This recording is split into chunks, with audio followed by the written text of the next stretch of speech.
আসসালামাইকুম। আপনারা দেখতে পাচ্ছেন যে আমার সামনে একটা প্রিপেড স্মার্ট মিটার। তো এটার মধ্যে আজকে আমরা এই যে টাকা লোড করবো। আমাদের মিটার অলরেডি আপনার খালি হয়ে গেছে, যার কারণে বাসার কারেন্ট চলে গেছে। তো কিভাবে আপনারা এই স্মার্ট মিটারে লোড করবেন সেটা আজকে এই ভিডিও দেখাবো। টাকা লোড করার জন্য আমাদের কাছে একটা মিটারের এই নাম্বার আছে, কার্ড নাম্বার। এই নাম্বারে আমরা বিকাশের মাধ্যমে টাকা লোড করে নিয়েছি। টাকা লোড করার পর দোকানদার আমাদেরকে এরকম একটা টোকেন দিয়েছে। টোকেনের মধ্যে এই যে নাম্বারটা আছে, ঠিক আছে, দেখতে পাচ্ছেন এই যে নাম্বারটা আছে, এই নাম্বারটা হচ্ছে টোকেন নাম্বার। তো এই টোকেন নাম্বারটা আমরা এই মিটারে উঠাবো। উঠানোর পর আমরা এই এই টাকাটা লোড করব।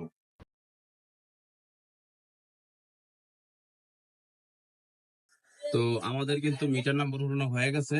এখন আমরা এখান থেকে যে ইন্টার বাটনটা আছে, ইন্টার বাটনে চাপ দিব। দেখতে পাচ্ছেন আমাদের এখানে কিন্তু গুড লেখা উঠেছে, অর্থাৎ আমাদের এখানে এই মিটারটা কিন্তু লোড করা হয়ে গেছে। আর যদি মিটারের কোনো নাম্বার বা সংখ্যা ভুল থাকতো তাহলে কিন্তু এখানে গুড লেখা উঠতো না, এখানে জাস্ট এরর লেখা উঠতো।